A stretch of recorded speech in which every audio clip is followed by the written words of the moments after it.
Hello everyone, welcome to Nitish Bharati classes. आज इस video में हम शुरू करेंगे हमारा एसके जाट सर का जो नया इलेक्ट्रिशियन ट्रेड का जो बुक है उसका सलूशन। कल हम 20 तक क्वेश्चन देख लिए थे। आइए स्टार्ट करते हैं 21 नंबर से। एक श्रेणी परिपथ में निम्नलिखित में से कौन सी राशि समान है? Which among the flowing remains same in series circuit. जैसा कि हम जानते हैं कि सीरीज जो सर्किट होता है, जो सीरीज कॉम्बिनेशन होता है, उसमें क्या होता है, हमारा आई जो है सेम होता है। तो आंसर क्या हो जाएगा इसका? धारा। श्रेणी क्रम में विद्युत धारा का मान समान होता है। समानांतर क्रम में परिपथ में विभव का मान समान होता है। श्रेणी क्रम समूहन में समतुल्य प्रतिरोध महत्तम से महत्तम होता है। समानांतर क्रम में समतुल्य प्रतिरोध जो होता है न्यूनतम से न्यूनतम होता है। आइए देखते हैं नेक्स्ट क्वेश्चन। विद्युत वाहक बल की एसआई यूनिट क्या है? What is the SI unit of electromotive force? तो ये वोल्ट होगा, बी नंबर न्यूटन होगा, सी एम्पियर होगा, डी वेबर होगा। तो एसआई यूनिट इलेक्ट्रोमोटिव फोर्स का क्या होता है? तो वोल्ट होता है। ईएमएफ को क्या बोलते हैं? वोल्टेज बोलते हैं।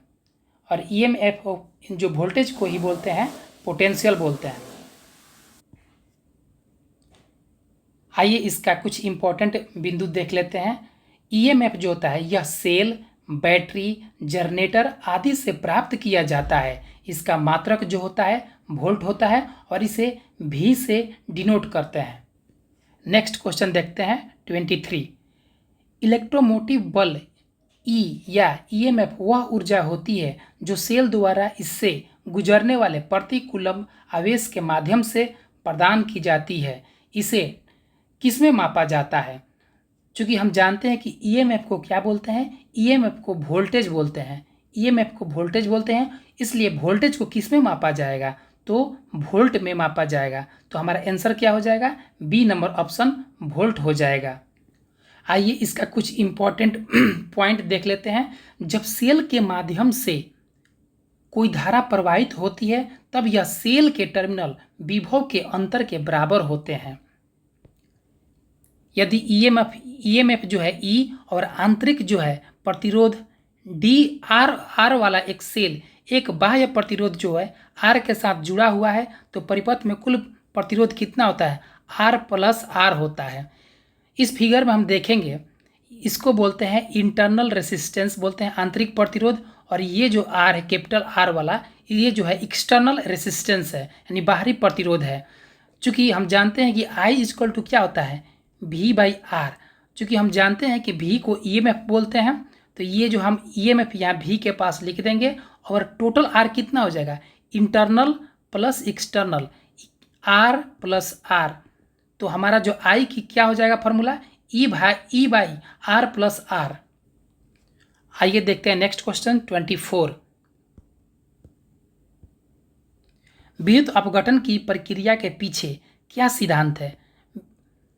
कूलम्ब का नियम, लेंज का नियम, फैराडे का नियम, ओम का नियम। तो इसमें आंसर क्या हो जाएगा? सी फैराडे का नियम। क्योंकि हम जानते हैं कि जो इलेक्ट्रोलाइसिस जो है, विद्युत का जो अपघटन है, इसका जो सिद्धांत किसने दिया था? तो फैराडे ने दिया था। इसका कुछ इंपॉर्टेंट पॉइंट देख लेते हैं। फैराडे का जो है दो नियम है। पहला नियम क्या है?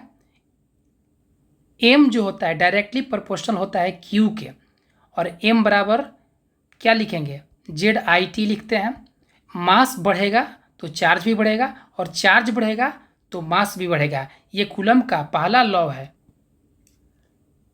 अब देखते हैं फैराडे का दूसरा लॉ। उसमें क्या होता है? मास जो होता है डायरेक्टली प्रोपोर्शनल ई होता है, जहां ई जो होता है इक्वी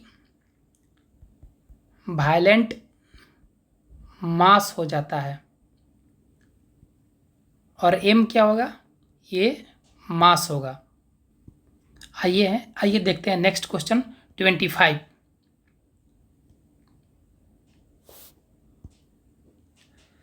विद्युत शक्ति का एसआई यूनिट क्या होता है? The SI unit of electrical power is coulomb होता है, किलोवाट होता है, या सी ऑप्शन एचपी होता है, डी जूल होता है। तो जो है पावर का जो एसआई वाट होता है क्या, किलो वाट होता है। इसके डिस्कशन में कुछ इंपॉर्टेंट तथ्य दिए हुए हैं, इसको डिस्कशन करते हैं। विद्युत धारा का जो है एसआई यूनिट क्या होता है, एम्पियर होता है। विभवांतर यानी वोल्टेज का क्या होता है, वोल्ट होता है। शक्ति पावर का क्या होता है, वाट होता है, और वाट का किलो वाट भी होता है। विद्युत ऊर्जा का क्या होता है, जूल होता है, और आवेश का क्या होता है, कूलम होता है। 1 किलोवाट किसके बराबर होता है, 100 वाट के बराबर होता है। 1 किलोवाट और कितना होता है, 3.6 into 10 to the power 6 joule के बराबर होता है। 1 HP बराबर कितना वाट होता है, तो हम जानते हैं कि 1 HP बराबर 746 वाट के बराबर होता है। सेतु मापन में तापमान नियंत्रण की आवश्यकता होती है, क्योंकि तापमान की भिन्नता के कारण डैश डैश में अंतर होगा। ऑप्शन इसका क्या दिया हुआ है, ए आवृत्ति होगा, 2 प्रेरकत्व होगा यानी इंडक्टेंस होगा, सी कैपेसिटेंस होगा, डी रेसिस्टेंस होगा। तो इसमें हमारा आंसर क्या हो जाएगा, ऑप्शन नंबर डी हो जाएगा। इसके नीचे कुछ इंपॉर्टेंट पॉइंट दिए हुए हैं, आइए देख लेते हैं। एक पदार्थ का जो है प्रतिरोध तापमान पर निर्भर करता है। जो डेल्टा आर है वो क्या डायरेक्टली प्रोपोर्शनल होता है किसका, डेल्टा टी का। अगर जो है प्रतिरोध में परिवर्तन होगा तो समय में भी प्रतिरोध अंतर होगा, जहाँ प्रोपोर्शनल का क्या है, तापमान का ये गुणांक है। यदि धनात्मक तापमान गुणांक है तो तापमान में वृद्धि के साथ प्रतिरोध बढ़ता है। यदि ऋणात्मक तापमान गुणांक है तो तापमान में वृद्धि के साथ साथ प्रतिरोध कम हो जाता है। आइए देखते हैं नेक्स्ट क्वेश्चन 27। एक श्रेणी लैंप परिपथ में प्रत्येक बल्ब की रेटिंग 2 वोल्ट है। 120 वोल्ट एसी रेखा पर चलने के लिए श्रेणी में संयोजित की जाने वाली बल्ब की गणना कीजिए। चूंकि हम जानते हैं कि बल्बों की संख्या का फॉर्मूला क्या होता है, सप्लाई वोल्टेज बटा एक बल्ब द्वारा लिया गया वोल्ट। तो हमारा जो है कितने सप्लाई वोल्टेज कितना है, तो 110 वोल्ट है, और जो है रेटिंग वोल्ट कितना है, 2 वोल्ट है। तो हमारा आंसर कितना आ जाएगा, 55 आ जाएगा। अच्छा, कोई पूछे कि रेटिंग वोल्ट क्या होता है। अगर किसी वस्तु पर 2 वोल्ट अगर रेटिंग दे दिया जाता है तो उससे अधिक जो है आप वोल्ट नहीं दे सकते हैं, यही रेटिंग वोल्ट होता है। अगर इसी के जगह पर करंट रहे, बोले कि 2 एम्पियर रेटिंग किया हुआ है किसी वस्तु में, तो 2 एम्पियर से अधिक जो है धारा का प्रवाह नहीं हो सकता है। निम्नलिखित मापदंडों में कौन से मापदंड की भिन्नता संधारित्र की धारिता को प्रभावित नहीं करेगी। तो आंसर हो जाएगा मेरा पहला ही ऑप्शन हो जाएगा, प्लेटों की मोटाई, प्लेटों के बीच की दूरी पे जो है निर्भर करती है, जो है नेचुरल ऑफ द डाइलेक्ट्रिक्स पे निर्भर करती है, प्लेटों की क्षेत्रफल पे भी निर्भर करती है। यहाँ पे जो है धारिता का जो है फार्मूला दिया गया हुआ है, यहाँ पे जो है डी दिया हुआ है यानी कि डिस्टेंस। तो ऑप्शन में डिस्टेंस दिया हुआ था, अगर डिस्टेंस अगर बढ़ेगा तो क्या होगा, कैपेसिटेंस घटेगा। यहाँ पे दिया हुआ है ईयर क्या है, relative permittivity of material, E not क्या है, permittivity of free space, D क्या है, distance of separation of plates है, ए क्या है, एरिया ऑफ प्लेट्स है, ये जो है बीच के एरिया है, और सी क्या है, कैपेसिटेंस ऑफ जो है कैपेसिटर है। आइए देखते हैं 29 नंबर क्वेश्चन। 3 समरूप बल्ब श्रृंखला में जुड़े हैं और ये बल्ब मिलकर m शक्ति का अपव्यय करते हैं। अब यदि बल्ब को समानांतर में जोड़ा जाता है तो अपव्यय हुई शक्ति कितनी है, तो ऑप्शन क्या होगा इसका, सी होगा। चूँकि हम लोग को मैक्सिमम क्वेश्चन देखना है इसलिए इसका डिस्कशन आप लोग देख लीजिएगा, फिगर में है। यदि एक बैटरी से संयोजित अलग अलग प्रतिरोधक R1, R2, R3 और वोल्टेज पात क्रमशः 10 वोल्ट, 20 वोल्ट, 30 वोल्ट है, तो कुल जो है बैटरी का वोल्टेज क्या है। हमारा जो है गिवन वोल्टेज कितना दिया हुआ है, 10 वोल्ट, 20 वोल्ट और 30 वोल्ट दिया हुआ है। तो ये जो है VR1 पे कितना है, 10 वोल्ट है, VR2 पे कितना है, 20 वोल्ट है, और VR3 पे कितना है, 30 वोल्ट है। यहाँ पे फिगर बना के दिया गया है। और जैसा कि हम पढ़े हुए हैं KVL, Kirchhoff's voltage law, Kirchhoff's voltage law में फॉर V टोटल क्या हो जाएगा, V टोटल होता है, यहाँ पे फिगर में दिया भी है, V1 plus V2 plus V3। यहाँ पे टोटल वोल्टेज को जोड़ देंगे। KVL में दो तरीके से भी जोड़ा जाता है, एक क्लॉकवाइज जोड़ा जाता है और एक एंटी क्लॉकवाइज भी जोड़ा जाता है। तो हमने इस फिगर में हमने जो है इसको जो है क्लॉकवाइज में जोड़े हैं। यहाँ प्लस वोल्टेज है, यहाँ पे निगेटिव प्लस माइनस।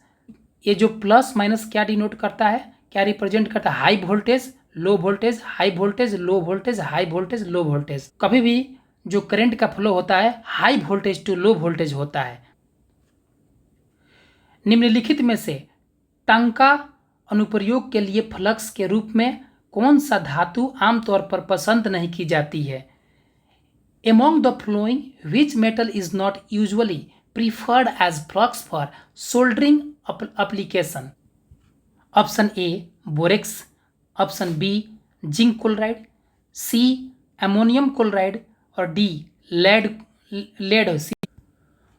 तो हम क्या सोल्डरिंग में जो है सीसा का प्रयोग नहीं करते हैं। बोरेक्स का यूज कर सकते हैं, जिंक क्लोराइड का कर सकते हैं, अमोनियम क्लोराइड का कर सकते हैं, लेकिन लेड का नहीं कर सकते हैं। इसलिए हमारा ऑप्शन जो है 4 सही हो जाए। इसमें कुछ इंपॉर्टेंट पॉइंट दिया हुआ है। टांका लगाने से पहले जंग की परत को हटा दिया जाता है। कोई पूछे कि सोल्डरिंग क्या होता है तो उसका यहाँ पर डिफिनीशन दिया होता है, वह प्रक्रिया जिसके द्वारा धात्विक पदार्थों को एक अन्य पिघली हुई धातु की सहायता से जोड़ा जाता है, उसे क्या कहते हैं, टांका लगाना कहा जाता है या फिर सोल्डरिंग कहा जाता है। आइए देखते हैं नेक्स्ट क्वेश्चन 34। सोल्डरिंग में फ्लक्स का मुख्य उद्देश्य निम्नलिखित में से क्या है? धातु की सतह को साफ और ऑक्साइड मुक्त रखना, ये पहला ही ऑप्शन में हो जाएगा। गलनांक को कम करना, उचित बनावट सुनिश्चित करना, तापमान कम करना, ये तो होगा नहीं। पहला ही ऑप्शन सही है इसका, धातु की सतह को साफ और ऑक्साइड मुक्त रखना, ताकि जो है सोल्डरिंग आसानी से हो सके। आइए देखते हैं नेक्स्ट क्वेश्चन 35। निम्नलिखित में से कौन बल की यूनिट है?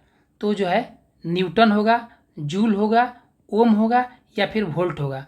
तो हम जानते हैं कि बल का ऐसा यूनिट क्या होता है, तो न्यूटन होता है। आइए कुछ इंपॉर्टेंट पॉइंट नीचे दिया हुआ है, उसका डिस्कशन करते हैं। न्यूटन जो है बल का ऐसा यूनिट है। बल F बराबर क्या होता है, ma होता है। बल किसी वस्तु पर लगाया गया दबाव होता है जिसके कारण वस्तु की गति बदल जाती है। अच्छा, बल का जो है SI यूनिट तो न्यूटन होता है, और सीजीएस में इसका SI यूनिट क्या होता है, सीजीएस में इसका SI यूनिट डाइन होता है। आइए देखते हैं नेक्स्ट क्वेश्चन 36। ये हमारा लास्ट क्वेश्चन होगा। सोल्डरन के लिए अनुशासित विन्यास क्या है? The recommended configuration for soldering is, क्या होगा इसका, तो लैंप जोड़ होगा। ऐसे तो सोल्डरिंग बहुत प्रकार के होते हैं, लेकिन जो होता है जो लैप जॉइंट होता है सोल्डरिंग में हम करते हैं, तो इसका ऑप्शन क्या हो जाएगा, सी। चलिए मिलते हैं नेक्स्ट वीडियो में। Thank you for watching Nitish Bharati classes.